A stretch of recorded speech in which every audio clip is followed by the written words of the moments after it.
ওর নাম গিন্নি। ও আজকে জন্মদিনের দিনকেও আমাদের ওকে স্যালাইন দিতে হচ্ছে, বাধ্য হয়ে আমাকে স্যালাইন দিতে হচ্ছে। এটাই একটাই রিজন।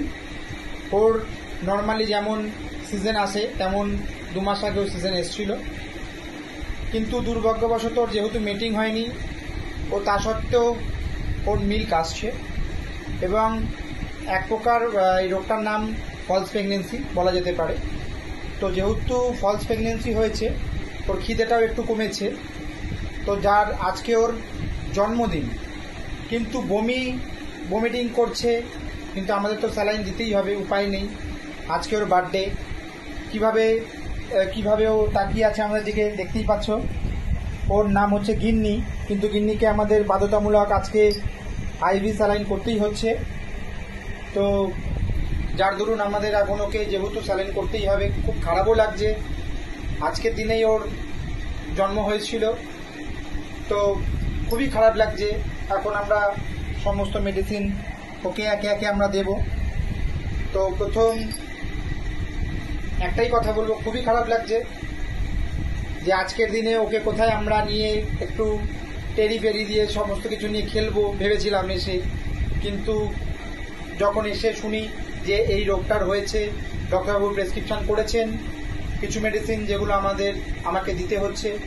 যেহেতু আমি এই প্রফেশনেই আছি, ওদের যে কোনো অসুস্থতার কারণেই আমাকেই ওদের কাছেই আসতে হয়, কারণ আমি যেহেতু ওদেরকে খুব ভালোবাসি, যাতে ওরা কোনো রকম কষ্ট না পায় সেই চেষ্টাটাই করি।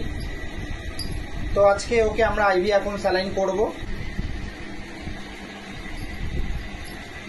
আস্তে আস্তে স্যালাইন দিচ্ছি, কারণ বেশি জোরে যদি দিই সেক্ষেত্রে অনেক সময় যদি হার্টের কোনো রকম সমস্যা থাকে, সেটা বাচ্চাটার জন্যও ভালো নয় এবং যে দিচ্ছে তার জন্যও ভালো নয়, কারণ একটা অঘটন ঘটতেই পারে। যার জন্য আমরা খুবই স্লোলি মেডিসিনগুলো দিচ্ছি। তো ডাক্তারবাবু প্রেসক্রিপশন করেছেন, সেগুলোই আমি ফলো করব। এটা কেউ নিজে নিজে করার চেষ্টা করবেন না, কারণ এটার জন্য পড়াশোনা করতে হয় এবং তার জন্য ডাক্তারবাবুরা রয়েছেন। ডাক্তারবাবু প্রেসক্রিপশন করেছেন, শুধু আমি সেগুলোই ফলো আপ করবো। এখানে নিজের থেকে কিছু করা যাবে না, কারণ এই রোগ একটা হয়েছে, আমি চাইলেই নিজের মনের মতো মেডিসিন আমি অ্যাপ্লাই করতে পারবো না। এর জন্য নির্দিষ্ট মেডিসিন আছে এবং সেগুলোই আমি দেব।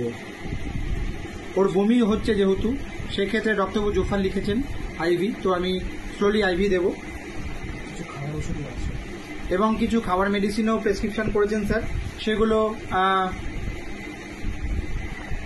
ম্যাম খাওয়াবেন। কিন্তু খুব খারাপ লাগছে আজকে কেক খাওয়ার দিনে ওকে স্যালাইন খেতে হচ্ছে।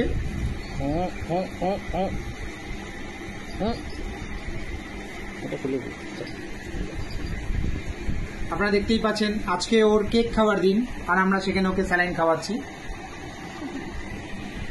শুয়ে শুয়ে দেখতেই পাচ্ছেন গিন্নি কিভাবে কাকিমার কোলে। জানেন যে মায়ের কাছে আছে, কোনো ভয় নেই, সেই জন্যেই এখন আমরা মেডিসিন দেওয়ার পর্বে রয়েছি। আর গিন্নিকে কিভাবে মুখ লুকিয়ে রেখেছেন কাকিমার মুখটাও দেখার মতন, কি বলবো। তো যাই হোক, আশা করছি গিন্নি 2-1 দিনের মধ্যেই সুস্থ হয়ে যাবেন, আগের থেকে অনেক বেটার আছেন। কাকিমা, আপনি স্যার যেভাবে মেডিসিনগুলো বলেছেন সেভাবে খাওয়াচ্ছেন তো? ওইটাই যাতে টাইম টু টাইম খাওয়াবেন, যাতে কোনো রকম সমস্যা না হয়। আর তোমাকে বলছি, তুমিও চেষ্টা করবে যাতে ও কেমন থাকছে না থাকছে সব সময় স্যারের সাথে ফোনে যোগাযোগ রাখবে।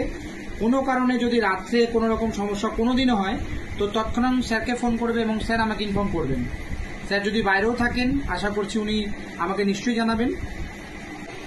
গিন্নির আজকে জন্মদিন, তো নিশ্চয়ই কেক কাটা হবে। তো কেক তো নিশ্চয়ই আমিও আজকে খেয়েই যাব, উপায় নেই। তো গিন্নির জন্য আমার মন খুবই খারাপ লাগছে। গিন্নি আজকে বারবার একটা কথাই বলতে ইচ্ছে করছে, ওর আছে খেলাধুলো করার দিন, অথচ কেক কাটার দিন। অথচ আজ আমরা কেক না কেটে আজ আমরা ওকে স্যালাইন দিচ্ছি। তবে এটাও ভালো লাগছে যে ও খুব সুস্থ দিকেই আছে, খুব শিগগিরই সুস্থ হয়ে যাবে। এবং আপনারা আশীর্বাদ করবেন যাতে ও তাড়াতাড়ি সুস্থ হয়। কি থাকছে না থাকছে আমি পরে ভিডিওতে নিশ্চয়ই জানাবো। থ্যাংক ইউ, গুড নাইট, ভালো থাকবেন।